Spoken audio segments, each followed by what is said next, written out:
अब देखो भाई और बहनों, बहुत सारी बातें हैं, हमने हर बातों से अपडेट होना बहुत ज़रूरी है।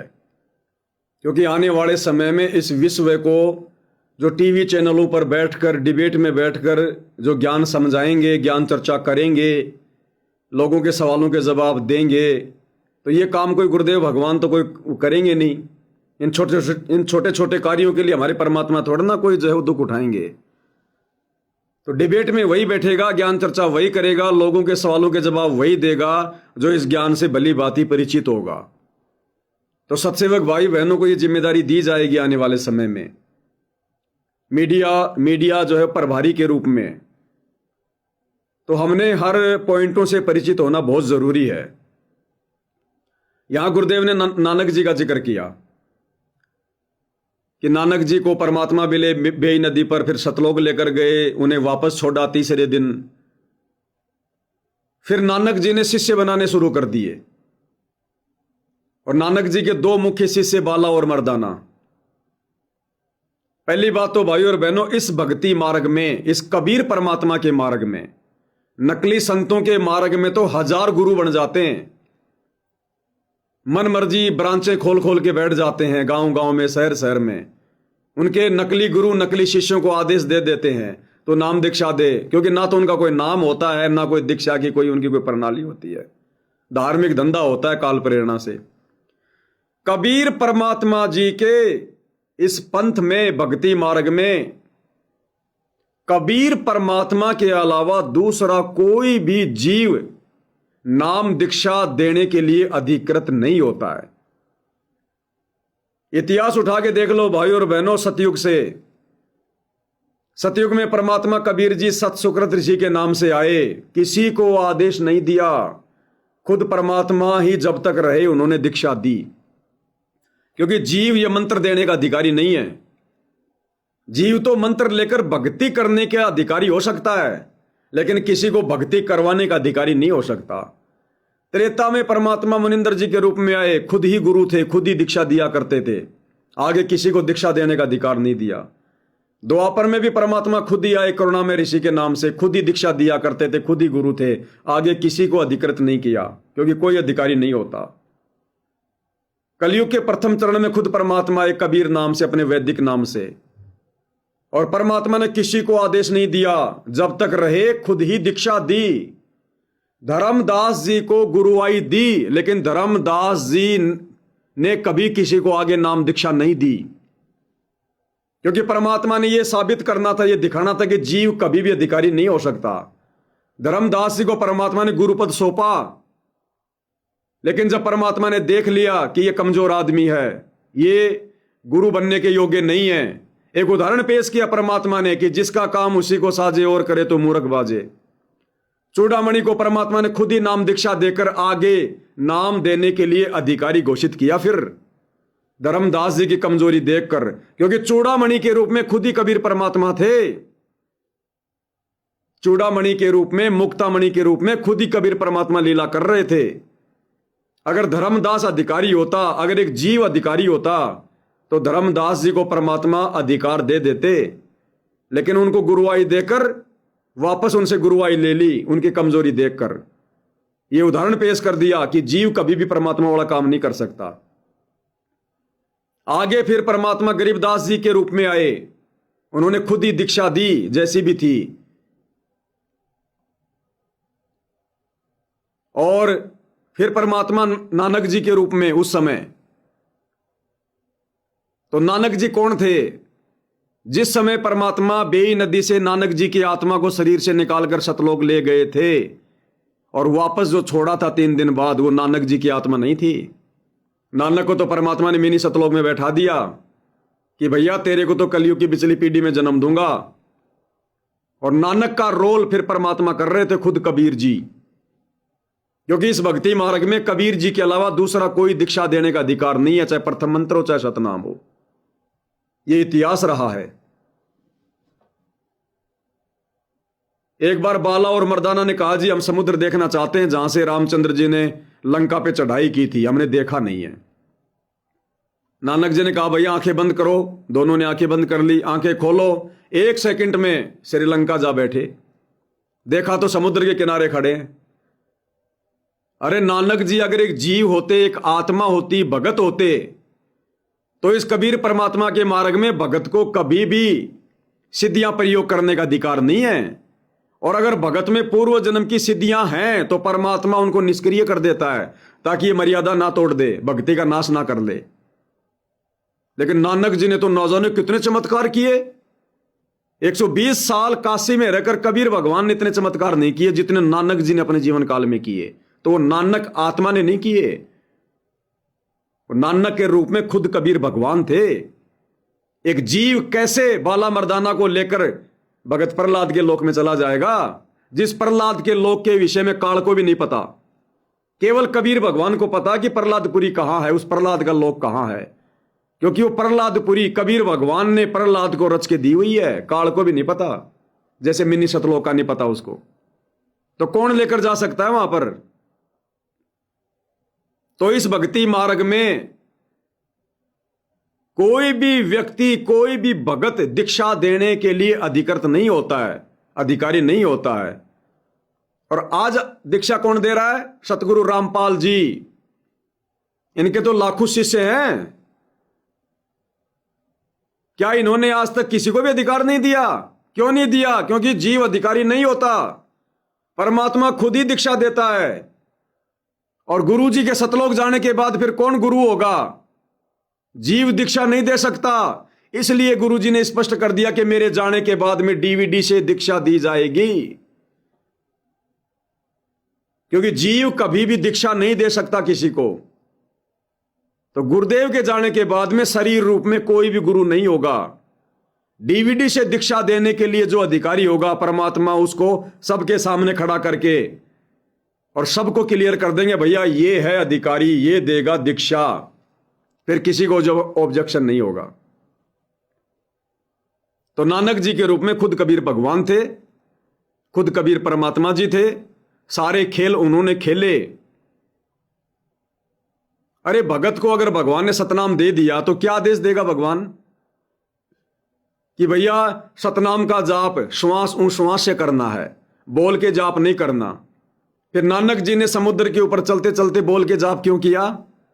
इसका मतलब उनकी तो मर्यादा टूट गई। फिर भगवान का तो आदेश है ही नहीं जाप करने का बोल बोल के। तो वो खुद परमात्मा थे, खुद कबीर जी थे।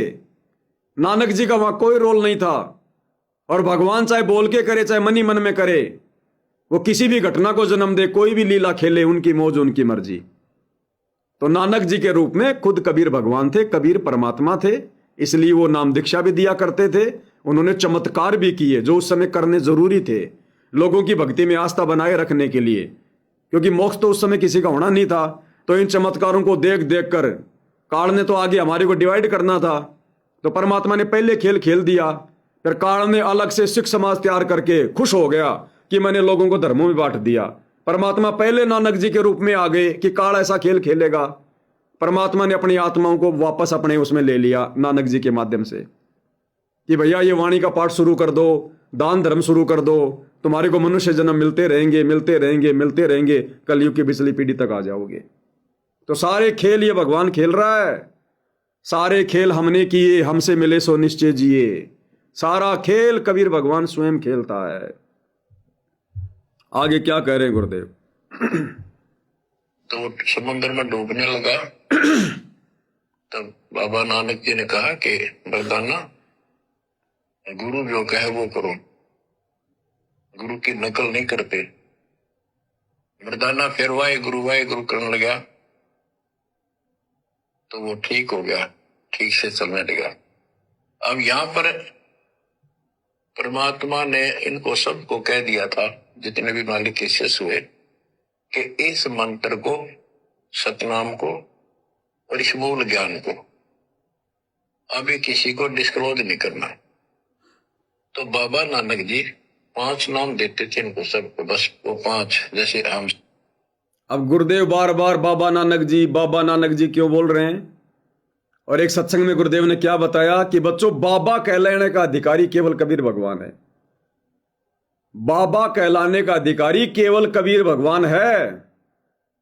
तो नानक जी को बार बार बाबा बाबा क्यों कह रहे हैं गुरुदेव? क्योंकि खुद कबीर भगवान थे वो।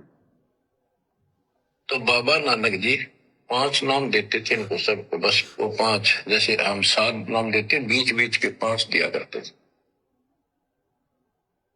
तो कहने का भाव ये है, एक तो ये सतनाम कहीं बाहर ना जावे इसलिए झटका दे दिया, और बाला ने सब जगह बता दिया, लिखवा दी एक जन्म साखी भाई बाल्यवाड़ी में ऐसी ऐसी घटना हुई।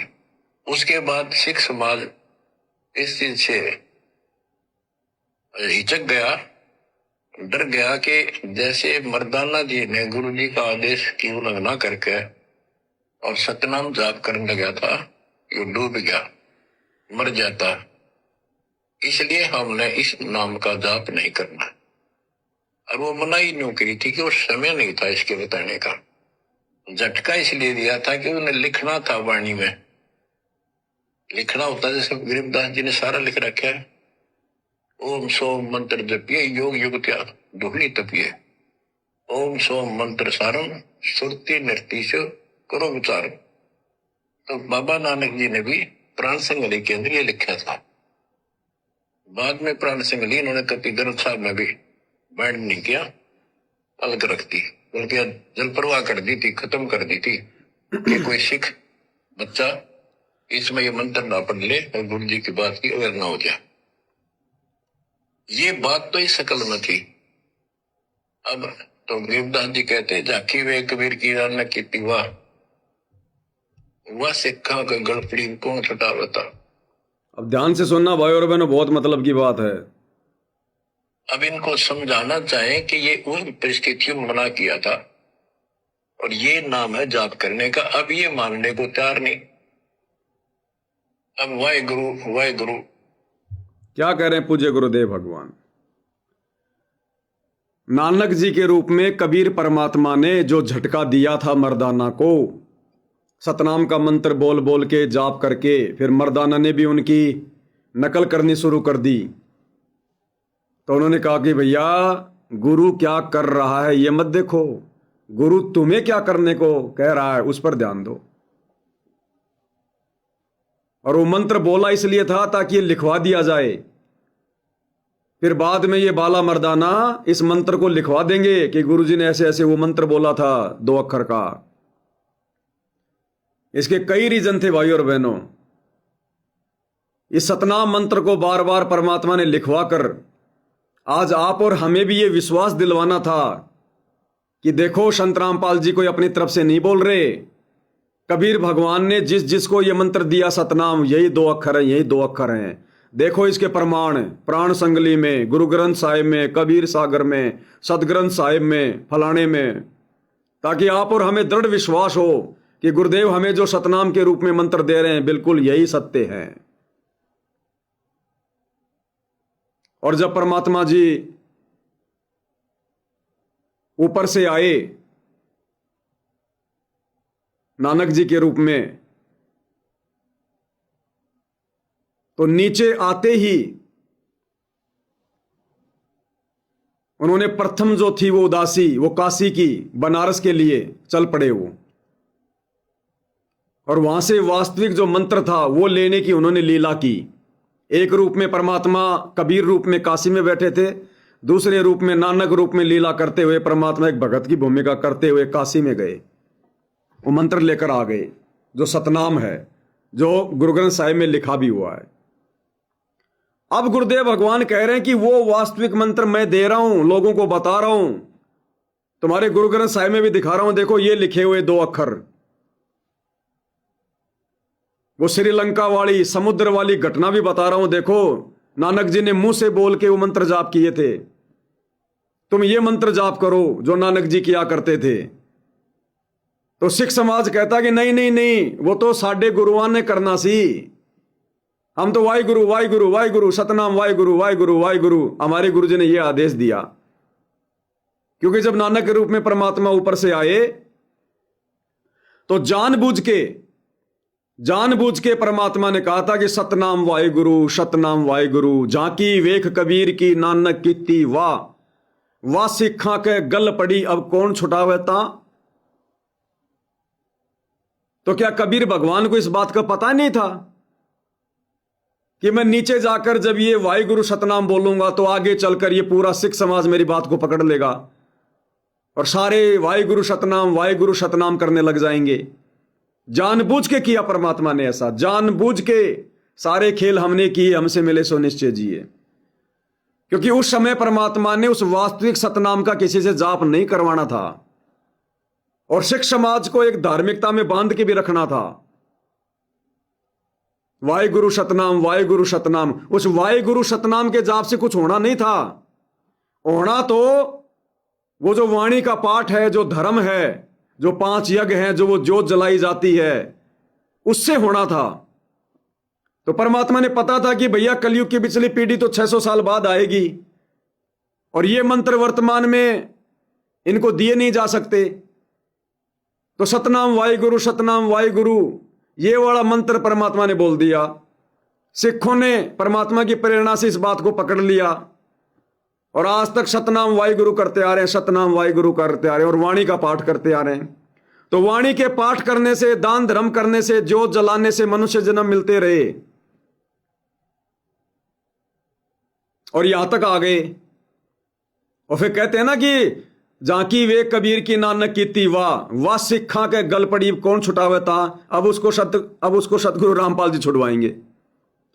इसी सतगुरु रामपाल जी ने कबीर भगवान ने नानक जी के रूप में वो सतनाम वाहिगुरु उनके गले में डाला और यही सतगुरु रामपाल जी कबीर भगवान वर्तमान में अब बड़ी आसानी से इस ज्ञान के आधार से अब वो सतनाम वाहिगुरु छुड़वा देंगे और जो ओरिजिनल सतनाम है वो सिख समाज ले लेगा आने वाले समय में।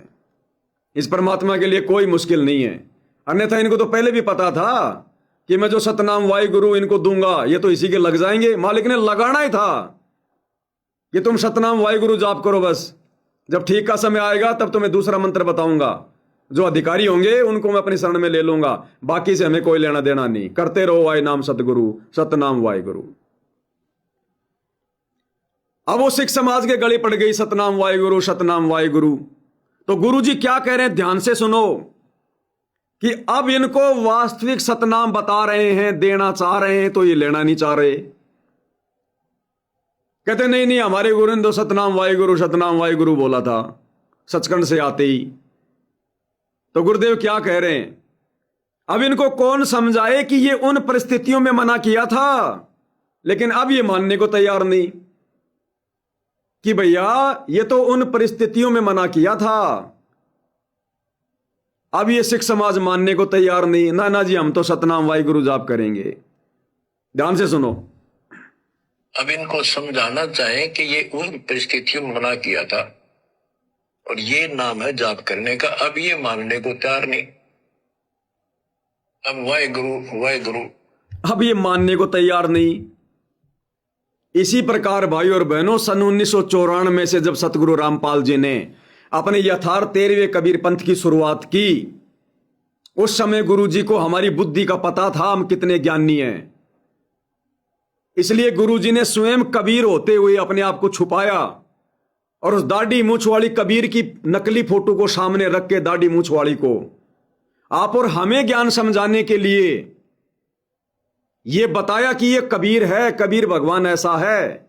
नाम दीक्षा के समय हमें वो फोटो दी कि कबीर भगवान इसकी पूजा करनी है, इसकी भक्ति करनी है। अगर गुरुजी उस समय खुद कह दे कि मैं कबीर, तो कोई मानने को तैयार नहीं। इसलिए उन परिस्थितियों में हमारी बुद्धि को देखते हुए गुरुजी ने वो कबीर की दाढ़ी मूछ वाली फोटो को कबीर बताया, भगवान बताया, हमारे दरबार में उस फोटो को रखवाया।